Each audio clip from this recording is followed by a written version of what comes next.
Recent గానే మనం మాట్లాడుకున్నాం రోడ్ రేజ్ అనేది బాగా పెరుగుతుంది, ప్రజల్లో సహనం అనేది తగ్గిపోతుంది, కోపం అనేది పెరిగిపోతుందని. ఉత్తరప్రదేశ్ లో మళ్ళా ఇదే సంఘటన జరిగింది. ఒక ఫ్యామిలీ పెట్రోల్ బంక్ వెళ్ళింది వాళ్ళ కారులో, అంటే గ్యాస్ కొట్టించుకోవాలి అని చెప్పారు, సిఎన్జి గ్యాస్ కొట్టించుకోవాలి అని చెప్పారు. యాక్చువల్ గా ఎల్పిజి అయినా సిఎన్జి అయినా కొట్టించుకుంటుంటే మనము బండిలోంచి కిందకి దిగాలి, ఇన్ కేస్ కొట్టే టైంలో ఏమన్నా పేలితే వాళ్ళ సెక్యూరిటీ రీత్యా. అదే విధంగా వాళ్ళు పెట్రోల్ బంక్ వాళ్ళు దిగండి కిందకి అనేసరికి కోపం వచ్చి ఆ బండిలో ఉన్న వాళ్ళు పెట్రోల్ కొట్టే అతనితో వాగ్వివాదానికి దిగాడు. ఇది చిలికి చిలికి వానంతయ్యి కొట్టించుకునే అతను వాళ్ళ కూతురు గన్ను తీసుకొచ్చేసి ఆ అబ్బాయి గుండెల మీద పెట్టి నిన్ను కాలుస్తాను, ఒకసారి కాదు కాల్చి కాల్చి పడేస్తాను, నీ ఫ్యామిలీ కూడా నిన్ను గుర్తుపట్టలేనంతగా కాలుస్తాను అని చెప్పి కోపంతో ఊగిపోయింది. దీన్ని మళ్ళా ఆపారు.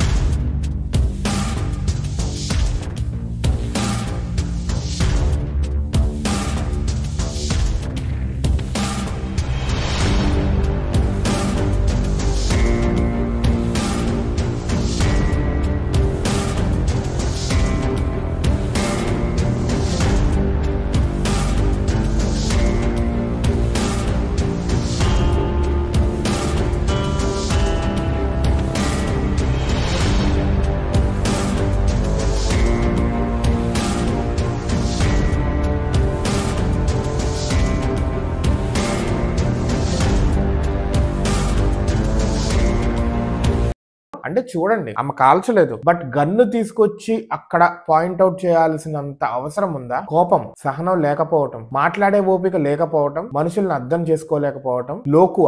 మనకంటే చిన్నవాళ్ళంటే లోకువ, మనకంటే పెద్దవాళ్ళంటే భయం. ఏం చేయలేం కాబట్టి అక్కడ భయం. ఏమన్నా కుదిరితే వాళ్ళను కూడా భయపెట్టాలనే ఉంటుంది, లేకపోతే బెదిరించాలనే ఉంటుంది. ఇలా అయిపోతుంది. అంటే ఒక క్లోజ్డ్ ఎన్వైరన్మెంట్ లో ఉండి కోపం ఉండి ఒకేసారి ఓపెన్ చేస్తే ఎలా బర్స్ట్ అవుతుంది, అలా బర్స్ట్ అవుతున్నారు. గన్ ఉంది, లైసెన్స్డ్ గన్నే కావచ్చు, గన్ అసలు ఎప్పుడు తీయాలి? ప్రాణహాని ఎప్పుడైనా జరిగితే అప్పుడు గన్ను తీసి భయపెట్టడమో లేకపోతే కాల్చటమో చేయాలి. అదేమన్నా దీపావళి గన్నా చూపించడానికి పొరపాటున ట్రిగ్గర్ ఆన్ అయిపోయి ఉంటే చచ్చుండేవాడు. ఏంటి పరిస్థితి? సరే, ఆమె కాల్చడం రాకపోతే వెనక్కి పేలినా గానీ ఆమె చచ్చింది, ఇంకా మిగతా వాళ్ళు గాయపడతారు. It is a petrol bunk. Bunk కి ఏమన్నా తగులుంటే మొత్తం బంక్ అంతా కాలిపోద్ది, ఆస్తి నష్టం, అదే విధంగా ప్రాణ నష్టం కూడా జరిగేది. ఏముండదు. తన కోపమే తన శత్రువు అన్నారు కదా, ఆ కోపం ఆమెకే పెద్ద లాస్. ఇప్పుడు ఆమెను తీసుకెళ్తారు, జైల్లో పెడతారు, గన్ను క్యాన్సిల్ చేస్తారు, పబ్లిక్ లో పరువు పోద్ది, చుట్టపక్కల్లో పరువు పోద్ది, తలెత్తుకోలేని పరిస్థితి. ఏంటిది? ఇదనే కాదు, ప్రతి విషయంలో ప్రతి ఒక్కళ్ళు కోపంతో రగిలిపోతున్నారు. డబ్బు ఉండేసరికి లోకువైపోతారనమాట మిగతా వాళ్ళు. పెద్దవాళ్ళు సంపాదించిన డబ్బు